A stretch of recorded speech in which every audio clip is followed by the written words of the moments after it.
Hola, mis queridos amigos. Hoy estamos conectados de esta manera. Saludos para todos los que nos están viendo en este momento. Saludos para nuestra gente increíble de Ciudad de México que están unidos con nosotros en esta transmisión. Para toda nuestra gente de acá de Monterrey que regularmente nos vemos cada domingo. Para todos los que están en los diferentes lugares, por acá, por el sur, por la carretera, por Cumbres, por San Jerónimo, por San Pedro, por Santa Catarina, o Podaca, Guadalupe, en fin, por todos los lugares. Muchísimos saludos para todos. Les cuento que yo he estado más nervioso que por el coronavirus por comunicar el día de hoy en un salón totalmente vacío. ¿Está bien? Pero bueno, yo sé que ustedes están conectados y que están súper atentos y eso es lo que me llena de inspiración. ¿Está bien? Y me hace pasar estos nervios que estoy teniendo. Les cuento, mírame, antes de empezar a hablar acerca de la serie que hemos venido recorriendo, quiero pues comentar un poco acerca de lo que estamos viviendo como pues a nivel global, ¿verdad? No podemos decir solamente como Monterrey ni como México, sino a nivel global. Y decirles que una de las cosas que nosotros siempre nos hemos preguntado cuando se trata de tomar decisiones, cuando se trata de saber cómo actuar en diferentes cosas que se presenten, siempre ha sido ¿qué es sabio hacer? ¿Qué es sabio hacer ante una decisión financiera? ¿Qué es sabio hacer ante una decisión relacional? ¿Qué es sabio hacer ante cualquier situación que tengamos enfrente? ¿Y qué es sabio hacer entonces enfrente a una situación como la que tenemos ahorita? Mírame, esto es lo que nosotros creemos que la sabiduría dicta y es lo siguiente. Uno es ser responsables, ¿verdad? Nosotros como individuos de esto y poder nosotros entonces tomar todas las indicaciones que nos están invitando. O sea, tomarnos en serio el asunto cuando se trata de tomar las previsiones. Bien, porque mírame, y te confieso, para mí esto de tomarme en serio una situación como esta, lo que tiene que ver con lavarse las manos, lo que tiene que ver con evitar el contacto físico, en fin, puede ser que me cueste un poco, pero debemos actuar sabiamente y eso es lo que dicta la sabiduría. Que debes tomar eso, debemos tomar todas esas indicaciones que nos están diciendo que debemos tomar, ¿verdad? Y entonces evitar el contacto, lavarnos las manos cada hora por 20 segundos, en fin, todas las indicaciones que nos están dando. Eso debemos hacerlo porque eso es actuar con sabiduría, bien, actuar de una manera preventiva. Definitivamente eso es algo que debemos hacer. Y por otra parte, algo que definitivamente tenemos que hacer es colocar nuestra confianza en Dios y recordar que Dios está con nosotros. Eso no significa que no vayan a haber pestes, que no vayan a haber situaciones, plagas o cosas como las que están pasando ahora mismo con este virus, ¿verdad? No, pero significa que Dios va a estar con nosotros en medio de esa situación. Que definitivamente Dios está caminando con nosotros en medio de una situación como esta, en medio de todo esto que está sucediendo, de esta pandemia. Claro que sí.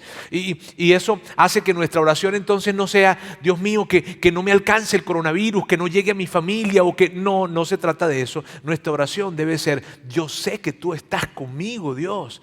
Yo sé que tú estás conmigo y que en medio de esta situación yo puedo tener la seguridad de que tú caminas conmigo a través de esto y me ayudas a caminar a través de esto. Esa es nuestra seguridad, ¿sabes? Y eso es lo que significa colocar nuestra fe en Dios, colocar nuestra confianza en Dios. No dejarnos llevar por el temor, porque definitivamente el temor es un muy mal consejero. ¿Está bien? De hecho, cuando tú y yo actuamos por temor, estamos perdiendo la oportunidad de abrazar el amor que Dios nos entrega, el amor que Dios nos da. Ese amor que se traduce en este término en decir, voy a caminar a tu lado, que es algo que Él nos prometió. Y que definitivamente es una seguridad para ti y para mí. Cuando yo abrazo ese amor, abrazo esa entrega, esa seguridad, esa confianza que Dios nos da, mírame, el temor lo disipamos y entonces nos convertimos en una voz de esperanza para otras personas también. Y que tú y yo nos convirtamos en eso. Si tú y yo hemos decidido ser seguidores de Jesús y somos seguidores de Jesús, ¿verdad? Todos los que nos están viendo, ¿verdad? Si lo somos, vamos entonces a abrazar esa esperanza, a no actuar con temor, ¿verdad? De hecho, mira, no olvidemos nunca que nuestra fe, esto del cristianismo, es fundado, este enorme movimiento del cristianismo fue fundado por los actos de mayor valor y de mayor valentía que están registrados en la historia. Personas que en medio de persecuciones, en medio de torturas, en medio de plagas, ¿verdad? Ellos mantuvieron su fe presente. Imagínate esto, en el primer siglo se habla de que habían plagas y eran los seguidores de Jesús los que se quedaban en las ciudades, en los diferentes pueblos, sin abandonar a las personas que estaban enfermas, no importando si se contagiaban o no, por querer mostrarles amor a ellos. Imagínate eso. Entonces tú y yo nuestra fe está fundada sobre eso. Nuestra gran fe nos lleva a actuar con un gran valor. No a actuar temerariamente, ¿verdad? Definitivamente, pero sí a actuar con tranquilidad. Y eso es lo que yo quiero decirles antes de empezar con el mensaje de esta serie. ¿Está bien? Así es que vamos a caminar de esa manera. Ahora, una pregunta que definitivamente yo me hago, ¿verdad? Y que tú y yo nos podemos hacer es, Roberto, pero ¿hasta qué punto nuestra fe es confiable? ¿Hasta qué punto eso que tú estás diciendo no se convierten simplemente en muletas, ¿verdad? Para poder atravesar un momento de tensión, un momento de crisis y tú sabes, eso de que tengo que creer en algo, porque en medio de esto es donde necesito creer en algo. ¿Hasta qué punto eso que tú estás diciendo, eso que es nuestra fe, no se convierte en eso, en simplemente muletas para poder llenarnos de una esperanza que no sabemos si es real o no? Mírame, la razón por la que estamos haciendo la serie que estamos haciendo justamente es para que tú y yo podamos caminar con esa confianza.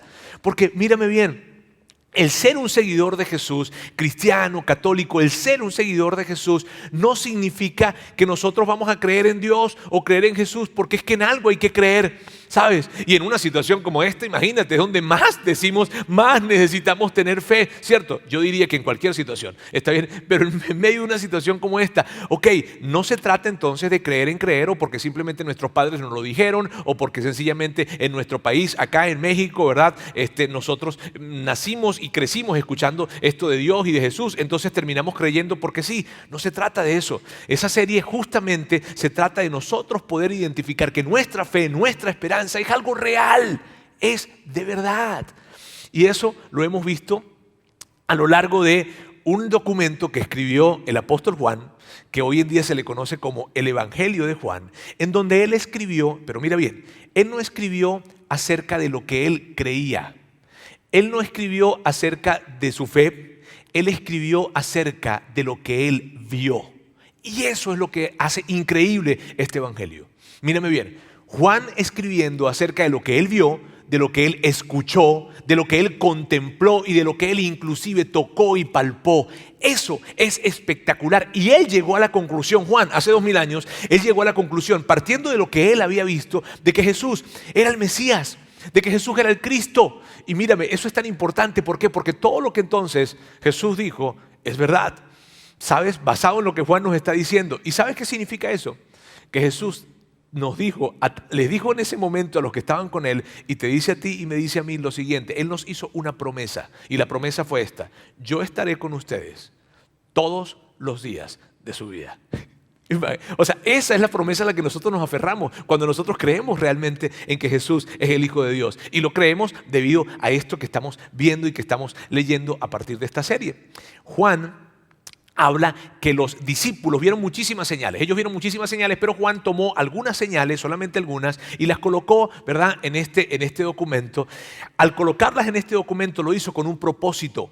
Y el propósito ya lo hemos visto a lo largo de la serie, ¿verdad? Pero yo quiero recordar, ¿por qué Juan habló y tomó estas diferentes señales que él tomó para mostrarlas? ¿Cuál era el propósito? Este era el propósito. Pero estas señales, se han escrito para que ustedes crean que Jesús es el Cristo. Entonces, las escribió para que ustedes, allá en casa, ustedes... Exacto. Para que ustedes crean que Jesús es el Cristo, el Hijo de Dios, y para que al creer en su nombre tengan vida. Entonces, mírame bien, Juan escribió esto no para que tú y yo supiésemos algo más, ni para que tú y yo tuviésemos más información. No, él tenía un propósito. Él escribió cada una de estas señales con el propósito de que tú y yo pudiésemos creer que Jesús es el Hijo de Dios. Y cuando tú y yo podemos creer en que Jesús es el Hijo de Dios, entonces podemos tener vida, una vida plena, una vida eterna. Y podemos tomar esas promesas que Él nos entregó, que Él estaría con nosotros en cualquier situación, en cualquier pandemia, en cualquier crisis. Y entonces entonces atravesar estas situaciones de una manera digna y con esperanza. Eso es la razón por la que Juan escribió esto. Ahora mírame, Juan tiene una particularidad que a mí y que a nosotros nos encanta, y es esto. Él, más que milagros, a los milagros que Jesús hacía, los veía como señales, porque eran esos, señales que apuntaban a que la gente pudiese identificar que Jesús era el Mesías esperado, ¿sabes? Y él tiene esa particularidad en el documento en que él escribe, en su evangelio. Ahora, hemos visto ya 2 señales, hoy vamos a ver la tercera, y les hablo un poco acerca de esta, ¿está bien? La semana pasada veíamos un poco algo de que sucedió. ¿Recuerdan ese funcionario real que se acercó, que viajó desde Capernaum hasta donde estaba Jesús, que más o menos eran unas 8 horas caminando, ¿verdad? Para comentarle algo acerca de su hijo que estaba enfermo, y entonces Jesús, este hombre le pidió a Jesús que fuera con él para Capernaum, para su casa, para sanar a su hijo. Y Jesús le dijo que no, que él no iba a ir. Lo que le pidió fue que creyera en él, ¿sabes? Y fue muy emocionante todo eso. Ahora vimos cómo este hombre regresó, su hijo estuvo sano, fue una señal increíble. En fin, ahora luego de eso, como una semana después de que eso sucedió, Jesús y toda su banda, ¿verdad?, se fueron a Jerusalén otra vez. Ahora, y puede que si tú has estado con nosotros desde el inicio, tú vas viendo que Jesús iba y venía de Jerusalén, iba y venía de Jerusalén. ¿Por qué? Porque Jesús, a lo mejor alguien diga, ¿por qué no se quedaba de planta ahí en Jerusalén? Porque Jesús, cuando estaba un tiempo en Jerusalén, de repente veía que las cosas se estaban complicando, ¿verdad? Y que la gente estaba empezando a querer matarlo y todavía no había llegado su hora. Entonces él decidía llegar, estaba un rato y ¡pum!, se regresaba, se iba a otro lugar. Esa es la razón, ¿está bien? Y por eso Jesús iba y venía, y esa viajadera de Jesús a Jerusalén. Ahora, vamos a continuar entonces para que veamos la señal que estaremos viendo el día de hoy. Vamos a verlas. Dice, después de estas cosas, había una fiesta de los judíos y Jesús subió a Jerusalén. Ahora mírame, ¿no les parece curioso que donde había una fiesta Jesús estaba metido? Pero bueno, un solo comentario, ¿está bien? Ahora, Jesús dice que subió a Jerusalén. ¿Por qué subió a Jerusalén? Subió a Jerusalén, aunque Jerusalén quedaba hacia el sur y donde estaba Jesús era hacia el norte, pues Jerusalén estaba un poco más alta y por eso dice eso. Vamos a continuar. Y dice, en Jerusalén, cerca de la puerta de las ovejas, hay un estanque llamado en hebreo Betesda, el cual tiene 5 pórticos. Y me encanta cómo Juan describe esto, porque Juan da muchísimo detalle de cada una de estas cosas, ¿sabes? Y Juan da detalle, ¿por qué? Porque él estuvo allí presente. De hecho, te cuento, muchos críticos del Evangelio de Juan empezaron a cuestionar mucho acerca de esto que él había escrito. Y hasta 1890, un arqueólogo alemán, en una excavación que se hizo, identificó y vio un gran estanque con 5 pórticos y lograron identificar que ese era el estanque de Betesda. Fíjate qué interesante, comentario solamente, ¿saben? Ok. En estos pórticos o en esos pórticos se hallaban tendidos muchos enfermos, ciegos, cojos y paralíticos. Y esta escena, amigos, es una escena, la verdad, muy triste. Es una escena muy desesperanzadora. ¿Por qué? Porque al ver pues imagínate, ¿no?, un estanque, alrededor del estanque muchas personas enfermas, tirados, cojos, paralíticos que no pueden caminar, estaban tendidos entonces en el piso y estaban todos agrupados allá. ¿Por qué? ¿Qué hacía que ellos estuviesen allí en ese tanque, alrededor de ese estanque, verdad? El tema es que en ese tiempo los médicos no abundaban. Por diferentes razones los médicos no abundaban. Entonces los pocos médicos que habían estaban al servicio de la gente que tenía dinero, que tenía mucho dinero, o al servicio de la realeza, de la nobleza. Entonces todas las demás personas, ¿verdad?, que era la gran mayoría, estaban en situaciones que cuando se enfermaban no sabían qué hacer, no sabían hacia dónde ir, dependían de muchas cosas, y entre las cosas que dependían, ellos dependían de la superstición. Y esta historia está conectada con una superstición. Había una leyenda que decía que cada cierto tiempo llegaba un ángel y movía el agua que estaba en el estanque. Y que cuando eso sucedía, la primera persona que lograra lanzarse al estanque y meterse en el estanque, entonces sería sana. Ahora, mira bien. En esa misma excavación que se hizo en 1800, se descubrió, ¿verdad?, que estaba el estanque de Betesda y al lado había otro estanque que era como un reservorio de agua para este estanque. Y en el fondo del estanque de Betesda había un manantial natural. Entonces lo que sucedía realmente era que este manantial de vez en vez sacaba como burbujas, ¿sabes? ¡Pop! Y se movía el estanque sin razón aparente. Y entonces ellos creían que era un ángel supuestamente, ¿viste? O sea, todo tenía una explicación, era una leyenda, era una superstición. Ahora mírame bien, el asunto es que ellos creían que cuando eso se movía era un ángel y entonces tenían que apresurarse para lanzarse al estanque y para poder ser sanos. ¿Tú te puedes imaginar el caos que se generaba cuando se movía el agua? ¿Te puedes imaginar alrededor de ese estanque en donde habían personas que no podían ver, personas que tenían que caminar con muchísima dificultad, probablemente gente que se arrastraba para poder llegar a ese estanque porque la oportunidad de ser sanos estaba ahí enfrente y que si no la podían tomar iban a perderla? ¿Te imaginas el caos que se generaba? Gente pisando a gente, gente lanzándose, corriendo a otras personas de su lado, probablemente familiares que llegaban con personas que estaban enfermas tratando de colocar, o sea, un verdadero caos. De hecho, mírame bien, se cree que las autoridades romanas cada cierto tiempo llegaban para recoger los cuerpos que estaban allí muertos, esperando que llegara ese ángel, supuestamente, ¿verdad? Y nunca tuvieron la oportunidad. Gente que probablemente se ahogaba cuando se lanzaba al estanque de Betesda. Era un gran caos, era un sitio maloliente, muy probablemente, en donde la gente sana no iba a visitar. No iba la gente sana a acercarse a ese lugar, a menos que tuviera de repente a alguien enfermo y lo colocara. ¿Está bien? Lo colocara allí. Ahora, lo curioso de todo esto es que Jesús sí fue a ese lugar. Jesús llegó a un lugar en donde probablemente nadie más quería ir. Esa como que era una particularidad de Jesús. Ahora mira, vamos a ver acá. Dice, entre ellos se encontraba un hombre inválido que llevaba enfermo 38 años. En medio de todos esos enfermos había uno que tenía 38 años. Jesús se enteró de este asunto y vamos a verlo.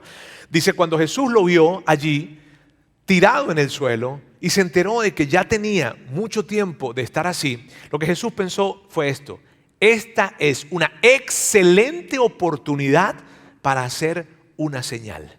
Este es el momento para hacer una señal.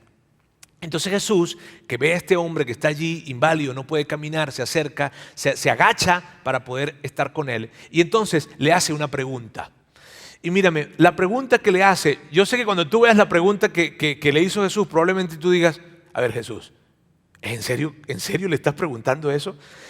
Aunque la pregunta no es, de esta pregunta que vamos a ver ahorita, no se trata el mensaje, yo no quiero dejar de hablar de esta pregunta. Y quiero hacer como, no sé si un paréntesis, probablemente, no sé, pero no quiero dejar de notar la pregunta que Jesús le hace, porque es una pregunta muy poderosa, la verdad. Vamos a verla. Dice, le preguntó, ¿quieres quedar sano? Y tal vez tú digas, ¿qué?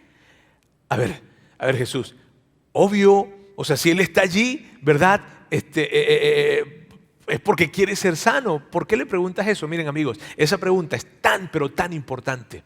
Y es muy importante por lo siguiente, porque yo sé que tú, al igual que yo, hemos visto gente enferma. Hemos visto gente que se queja, pero no hacen nada para estar sanos. Pero no hacen lo que tienen que hacer para realmente poder estar sanos. Y yo sé que tú lo has visto y yo lo he visto, ¿sabes? Independientemente ¿por qué? Porque mírame, pareciera que estar enfermo es más cómodo que estar sano. Porque para estar sano se requiere más humildad. Eso de buscar ayuda, eso de acercarse a otros, eso requiere estar sano. Entonces, independientemente de cuál sea el tipo de enfermedad que se tenga, porque si bien puede ser una enfermedad física, bien puede ser probablemente un mal hábito financiero, probablemente puede ser un mal hábito alimenticio, probablemente puede ser un mal manejo de tus emociones, de tu molestia, de tu ira, puede ser una mala actitud, puede ser de que tú eres un noviero serial, puede ser de que tú tienes te descontrolas cuando se trata del tema del alcohol, puede ser, mírame, no sé cuál sea, pero independientemente de cuál sea esa situación, ¿sabes? Esa pregunta es muy válida para ti, para mí, para todos. Pararnos frente al espejo y hacernos esta pregunta: ¿quieres sanar? ¿Realmente tú quieres sanar de esa situación que probablemente tengas enfrente? Y que probablemente la razón por la que hoy en día no estás del todo sano es porque no has tenido, no has estado dispuesto a pagar el precio de la sanidad, a tener que esforzarte para estar sano, a tener que probablemente buscar ayuda para poder experimentar esa sanidad. Esa pregunta es importante. Si ves que es importante, es muy importante. Así que cuando Jesús se acerca y le dice a este hombre, ¿quieres estar sano? Hay un gran fondo detrás de esto. Ahora, volvamos a la historia. ¿Está bien? Mírame, cuando Jesús hace esa pregunta, ¿quieres quedar sano? El hombre no tenía ni idea de quién tenía enfrente. Y esto es curioso, ¿viste? Porque este hombre tiene al Hijo de Dios enfrente, lo está mirando a los ojos de cerca y no sabe que es el Mesías, no sabe que es Jesús Cristo. ¿Ah? Ahora, mire lo que sucede. Dice, Señor, respondió, no tengo a nadie que me meta en el estanque mientras se agita el agua. Y cuando trato de hacerlo, otro se mete antes. Yo veo esto, te digo, y esta respuesta es triste. O sea, imagínate este hombre viendo cada día la posibilidad de ser sano que se le va enfrente. ¿Por qué? Porque otra persona podía caminar, probablemente ciego, pero caminaba, probablemente, en fin, y se acercaba y él no podía llegar. Eso era lo que se creía, ¿sabes? Así es que era un panorama realmente triste, muy, muy desconsolador. Ahora, Jesús está allí, está hablando con él, este hombre le contesta eso, y Jesús allí mismo, agachado, ¿verdad? Le dice algo, y esto es lo que le dice. Levántate.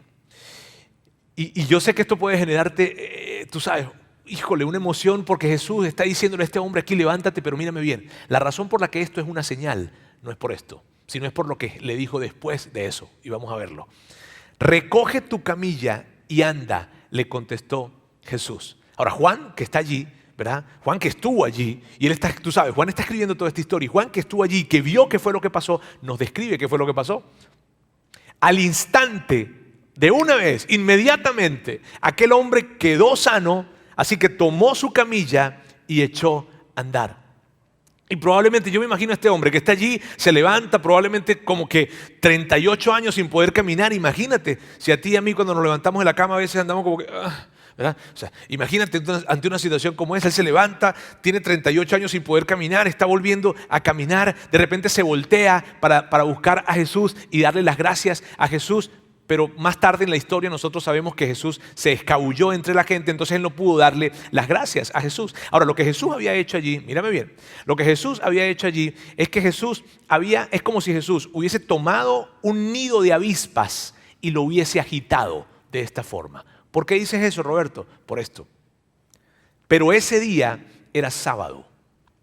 Y me encanta como Juan lo escribe, porque Juan dice, pero ese día lo sanó, se levantó, caminó. Pero ese día era sábado. ¿Y qué significa eso? Significa que específicamente alrededor de Jerusalén, en Jerusalén y alrededor de las áreas del templo estaban los líderes fariseos, ¿verdad? Los líderes judíos religiosos que estaban allí pendientes de quién iba a violar la ley del sábado. ¿Ok? Entonces ellos ven a ese hombre que estaba caminando hacia el templo. No sabemos por qué estaba caminando hacia el templo. Probablemente estaba yendo a darle gracias a Dios. Imagínate, 38 años sin poder caminar y ahora estaba caminando. Probablemente esa era la razón. Pero ellos ven a este hombre un sábado cargando la camilla. Y ahí es donde está el problema. Estaba cargando la camilla públicamente. O sea, me refiero en un espacio público. Y entonces ellos agarran y le dicen esto. Así que los líderes judíos protestaron, le dijeron al hombre que había sido sanado: no puedes trabajar el día de descanso. La ley no te permite cargar esa camilla. Y la verdad no es que la ley no le permitía cargar la camilla. Era su interpretación de la ley. Porque era algo que ellos llamaban la Torá oral. Y debido a esto, a una interpretación que ellos tenían, no necesariamente la ley escrita, sino una Torá oral, entonces ellos dicen, eso está muy mal, tú no debes estar haciendo eso. ¿Y de dónde venía esa interpretación? Esa interpretación venía del cuarto mandamiento, de ese grupo de mandamientos que son los 10 mandamientos, que tú conoces muy bien, ¿verdad? A ver, dime, ¿cuál es el primero? ¿Segundo? Sí, muy bien. Ok. Vamos a ver de cuál mandamiento entonces estaban hablando estas personas. ¿De dónde sacan esa interpretación? Del cuarto mandamiento, te digo, y que vamos a recordarlo juntos acá. Es el que dice, acuérdate del sábado para consagrarlo. Ahora miren bien, el objetivo de este mandamiento era que la gente pudiese descansar del trabajo, no descansar del amor. El objetivo del mandamiento, el propósito de ese mandamiento era que la gente pudiese descansar de su ocupación, de esa ocupación que tenían, no que descansaran de la compasión que debían tener para las personas.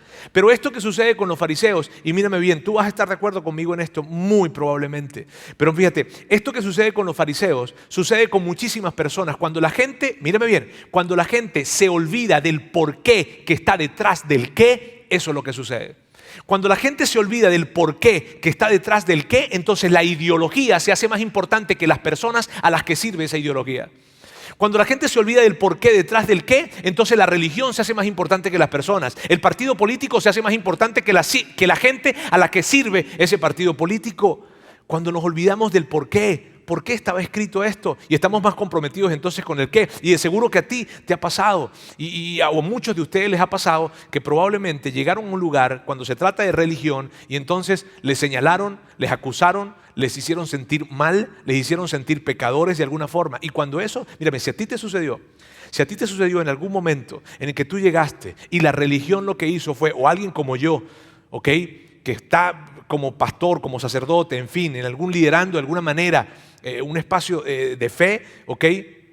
Si alguien en algún momento te hizo sentir señalado, acusado, condenado, mírame bien, esa persona se olvidó del por qué. Esa persona estaba más comprometida con el qué que con el por qué.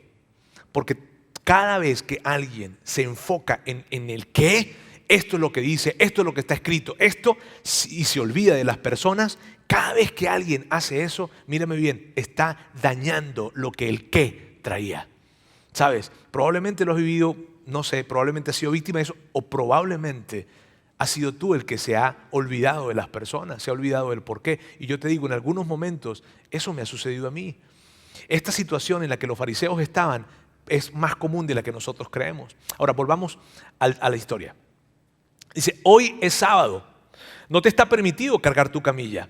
El que me sanó me dijo, recoge tu camilla y anda, les respondió. Y mira, hay varias cosas aquí de este texto, rápidamente. Mírame. Una, él ni sabía quién lo había sanado. Dice, el que me dijo, ¿viste? Cuando dice, el que me sanó, porque no sabía quién lo había sanado. Por otra parte, cosa que me impacta también, esta gente, estos líderes religiosos, ni les interesaba si es que este tipo estuvo enfermo por mucho tiempo, si es que esta persona, esa camilla la llevaba ¿por qué? Porque él estaba enfermo, porque ellos todavía no sabían nada cuando le hicieron la pregunta. O cuando les hicieron la afirmación de que estaba mal lo que estaba haciendo. Ellos ni siquiera le preguntaron, mira, ¿llevas esa camilla porque tienes algún familiar enfermo? ¿Hay algo? O sea, no mostraron nada de compasión, sino que le dijeron, eso está mal, que lleves esa camilla. Ahora, me encanta la respuesta de este hombre, porque él lo que les dice es, miren muchachos, qué pena me da. ¿Está bien? Me da muchísima pena, pero les voy a decir algo. Esta persona se acercó conmigo y me vio con unos ojos de compasión que ninguno de ustedes me ha visto a mí durante 38 años, con toda la religión que ustedes profesan. ¿Está bien? Este hombre me vio con unos ojos de compasión, me miró a la cara, me dijo que me levantara, me sanó y luego me pidió que cargara mi camilla y que la llevara. Mírame, si ese tipo me pide lo que sea que me pida, lo hago el sábado, lo hago el domingo, lo hago el lunes, lo hago el martes, lo hago el miércoles, lo hago todos los días. Es más, lo hago todos los sábados de aquí en adelante. Eso es lo que les estaba diciendo. Él les está diciendo, mírame bien, si él vino, me sana y me pide que levante la camilla, claro que lo voy a hacer, claro que lo voy a hacer. Y qué pena con tu religión, y qué pena con tu sábado, y qué pena con lo que tú quieras, pero si él me sanó, yo lo voy a hacer. Eso es lo que el hombre le estaba diciendo. Y él continúa y dice, ¿quién te dijo semejante cosa? Le exigieron ellos. O sea, ¿quién te dijo que cargaras esa camilla? Y me sigue sorprendiendo aquí, amigos, la falta de compasión que estas personas tenían. Porque a ellos ni siquiera les importó que este hombre estuvo enfermo y que ahora estaba sano. Ni siquiera dijeron, óyeme, qué bueno lo que te pasó. Malo lo de recoger la camilla, pero qué padre que estás caminando otra vez. Ni siquiera eso le dijeron. A ellos lo que les importaba es que ese hombre había violado una ley, una supuesta ley, y además ahora había un segundo violador de la ley, que era quien lo había sanado. ¿Sí ves cómo se va armando esta historia? Luego continúa y dice, el que había sido sanado no tenía idea de quién era, porque Jesús se había escabullido entre la mucha gente que había en el lugar. Este hombre no sabía quién era. Después, este hombre estaba caminando por ahí a los alrededores del templo, en fin, y entonces se topó con Jesús. No sabemos si Jesús lo estaba buscando o fue que se lo encontró. En fin, se topó. De hecho, Jesús lo ve y le dice, mira, está sano. Y me parece que fue como en un tono de broma también. En fin, tuvieron una conversación allí y después de eso, este hombre va a hablar con los líderes judíos. Mira bien lo que sucede. El hombre se fue e informó a los judíos que Jesús era quien lo había sanado. Fue como que sí, hey, miren, él fue el que me sanó, él fue. Ya, me estaban preguntando, bueno, mira, él fue el que me sanó. Y esto es lo que sucede.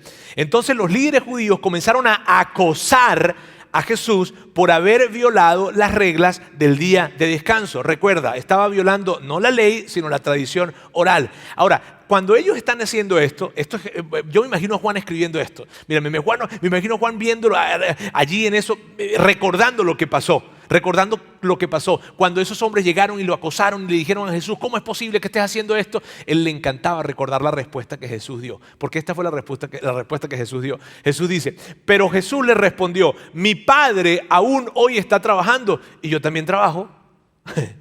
Mire, esto es algo así como que si Jesús les estaba diciendo, si ustedes tuviesen una situación, un problema, una necesidad el día sábado, ¿qué harían? Dirían, ay, tengo que acercarme a Dios para pedirle, no, si es verdad que es sábado, Él no trabaja hoy. No, si ustedes tuviesen una enfermedad o una situación, la que sea que tengan, no le pedirían a Dios, porque resulta que hoy es sábado y entonces los sábados Dios no trabaja. ¿Cierto que no? ¿Cierto que te acudirías a Él aunque fuese sábado? No importa. Pues mírame bien, ¿por qué lo harías? Porque tú sabes que Dios trabaja todos los días. Yo también. Eso es lo que le estaba diciendo Jesús. Y luego continúa, que se pone súper interesante. Dice, así que los judíos redoblaban sus esfuerzos para matarlo.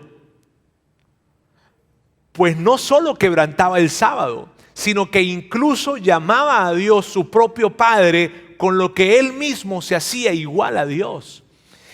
Ellos se sacaban de onda, no tan solo por el hecho, el tema del sábado lo sacaba totalmente de onda, pero lo que vino a sacarlos más de onda por completo fue el hecho de que Él se tratara como que si Él fuera Dios. Y la pregunta, amigos, es muy importante esto, la pregunta que estos hombres se hacían es, ¿quién se cree Jesús que es? ¿Por qué Jesús hace esto? ¿Quién se cree Él que es? Esa pregunta es la pregunta que deberían hacerse todos los escépticos, todos los que no creen, todas las personas que tienen dudas. Esa es la pregunta que deberían hacerse y que todos debemos hacernos. ¿Quién se creía Jesús que era? Hay una grandeza en esa pregunta. Continúa Jesús y les dice algo que vino a ser más increíble todavía. Mira, dice, ciertamente les aseguro que el Hijo, o sea, Él, refiriéndose a Él mismo, no puede hacer nada por su propia cuenta, sino solamente lo que ve que su Padre hace. Porque cualquier cosa que hace el Padre, la hace también el Hijo. Eso era como que si les hizo... les dolió un poquito antes. ¿Por qué? Y amigos, esta declaración es extraordinaria. Porque es una declaración que, mírame, debe estar presente desde el momento que lo dijo Jesús a lo largo de todas las generaciones y nosotros tenerla muy, muy presente hoy. Porque esta declaración, esto es lo que estaba diciendo Jesús. ¿Quieren saber cómo es Dios en verdad? Porque ustedes saben, amigos, eso es confuso. El tema de Dios, pero ¿cómo veo a Dios? Como Dios yo no lo veo, no lo identifico. ¿Cómo lo descubro? A través de la naturaleza, a través de mí mismo, lo busco dentro de mí. ¿Cómo veo a Dios? Y Jesús estaba diciéndole, ¿ustedes quieren saber cómo es Dios? Obsérvenme. ¡Wow! Lo que Jesús les estaba diciendo era esto. ¿Ustedes quieren saber cómo actuaría Dios en esta situación al ver ese hombre enfermo un sábado? ¿Tú quieres saber? ¿Ustedes quieren saber qué haría Dios? Véanme a mí. ¿Ustedes quieren saber qué diría Dios ante una situación como esta? ¿Sí? ¿Qué opinaría Él acerca de lo que estamos pasando ahorita? Escúchenme a mí. La afirmación de Jesús, y esto es muy importante para ti y para mí. ¿Por qué? Por lo siguiente, amigos, estemos muy atentos con esto, porque este fue uno de los propósitos principales por los que Jesús vino a esta tierra. Jesús vino a esta tierra para modelarnos cómo era Dios. Y que ya no hubiesen tantas dudas, sino que la gente pudiese entender. Si ustedes quieren saber cómo es Dios, véanme a mí. Esa afirmación es muy poderosa. Es increíble. Continúa la historia y luego dice, ustedes estudian las Escrituras. Y cuando Jesús decía Escritura se refería al Antiguo Testamento. ¿Sabes? A lo que nosotros llamamos hoy en día Antiguo Testamento, la ley, los profetas, en fin. Dice, ustedes estudian las Escrituras a fondo porque piensan que ellas les dan vida eterna. Pero las Escrituras me señalan a mí. Sin embargo, ustedes se niegan a venir a mí para recibir esa vida. Y Jesús les estaba diciendo, miren señores, todo lo que ustedes han estudiado y que han estudiado tanto, ¿sabes? Lo que dijeron la ley, lo que dijeron los profetas, lo que los salmos, esas poesías de David escribió, todo eso apuntaba hacia mí, habla acerca de mí. Miren, lo que ustedes tanto han estudiado es a mí. Amigos, mírenme bien. La razón por la que yo sané a ese hombre que tenía 38 años enfermo era para demostrarles que yo soy el Hijo de Dios. La razón por la que lo sané el sábado y le dije que cargara la camilla el sábado fue para llamar su atención y para que ustedes pudiesen voltear hacia mí y yo poder hablarles y decirles, hey, yo soy el Hijo de Dios. Imagínate esa conversación, fue increíble, fue espectacular. De hecho, Juan, quien está escribiendo todo esto, y Juan quien está escribiendo, y yo me imagino la cara de Juan, me imagino su momento, me imagino él escribiendo allí, y esto fue lo que Jesús les contestó, lo que mi Señor les contestó, y él está allí escribiendo acerca de esto, este recuento espectacular. Juan dice, mira, esa es la razón por la que yo creí. Y eso es lo que significa el Evangelio de Juan. Mírame, es Juan diciéndonos esto. Yo crecí con las enseñanzas como un niño judío acerca de un Mesías que iba a llegar en algún momento. Y nunca me imaginé que ese Mesías iba a ser mi amigo. Yo nunca me imaginé que yo iba a cuidar la mamá de ese Mesías cuando él se fuera. Yo nunca me imaginé que lo iba a tener tan cerca, nunca me lo imaginé. De hecho, les cuento, para mí fue difícil, él les diría esto, para mí yo perdí mi fe en él en algún momento, pero ¿sabes qué? Yo estoy totalmente convencido de que él era el Mesías y el Hijo de Dios por lo que yo vi. Y sabes, Juan, escribiendo ese asunto, él pasó persecuciones, pasó situaciones increíblemente difíciles, pasó momentos de plagas. Juan pasó momentos en donde vio y en donde se enteró cómo toda Jerusalén se vino abajo porque fue sitiada por los romanos. Juan experimentó cosas muy complicadas, pero sabes, por todas esas situaciones él atravesó con una gran confianza. Jesús es el Hijo de Dios y Él está conmigo. Eso es lo que hace que la fe se haga tan, pero tan real, amigos. Y esta es la razón, mira bien, esta es la razón por la que los evangelios son tan importantes. ¿Qué evangelios? Mateo, Marcos, Lucas, Juan. Esta es la razón. ¿Cuál? Que los evangelios muestran la vida de Jesús. Y en un tiempo como este, es tan importante esto y te voy a explicar por qué. Porque cada persona anda tratando de construir su propia deidad. Y por eso, tú sabes, en todo lo que ven, agarran un poquito de aquí, agarran un poquito de allá, agarran un poquito de acá y crean una deidad a la medida. Y Jesús entendía probablemente esas situaciones y Él dijo, mírenme, esa es la razón por la que yo vine. Porque yo sé que es confuso, porque yo sé que probablemente pueda ser etéreo el concepto de Dios, subjetivo, en fin, como en el aire, pero yo vine a vivir mi vida para que ustedes pudiesen tener la seguridad de cómo es Dios. Y que ustedes sepan qué diría Dios, cómo actuaría Dios en situaciones que estén presentes en su vida. Por eso es tan importante, por eso son tan importantes los evangelios. Es espectacular esto. Los evangelios nos muestran y nos señalan la vida de Jesús, por lo tanto, nos muestran y nos señalan cómo Dios es, cómo actuaría y qué diría. Así que, tú sabes, muchas veces tú y yo tenemos como que, ¿qué diría Dios? ¿Qué diría Jesús en medio de esto? Fíjate bien, en medio de una situación como la que podamos estar viviendo hoy en día y como la que puedas estar viviendo, probablemente personal, no sé, la forma en cómo descubrir qué diría Dios y que tú digas, pero es que si a mí se me apareciera Dios, ya Dios se apareció. Hace 2000 años se apareció y ya tú puedes saber qué diría Él. Al ver los evangelios, allí encontramos las respuestas. Qué espectacular esto. Ahora mira, con respecto a la señal de hoy, la que veíamos, esa tercera señal que estábamos viendo el día de hoy. Yo quiero colocarte algo aquí que a algunas personas probablemente les guste, a otras les va a incomodar y yo entiendo por qué probablemente les incomode, porque yo entiendo porque me crié también en un contexto religioso, en fin, pero quiero que veamos esto. La persona que está a tu lado debe tener prioridad por encima de la forma de pensar potencialmente errada que llevas dentro de ti. La persona que está a tu lado, Ahí en tu casa, en tu recámara, en tu sala, la persona que está a tu lado en tu trabajo, la persona que está a tu lado en la universidad, en tu colegio, la persona que está a tu lado en tu vecindario, tu vecino, mírame bien, la persona que está a tu lado debe tener prioridad por encima de lo que tú pienses.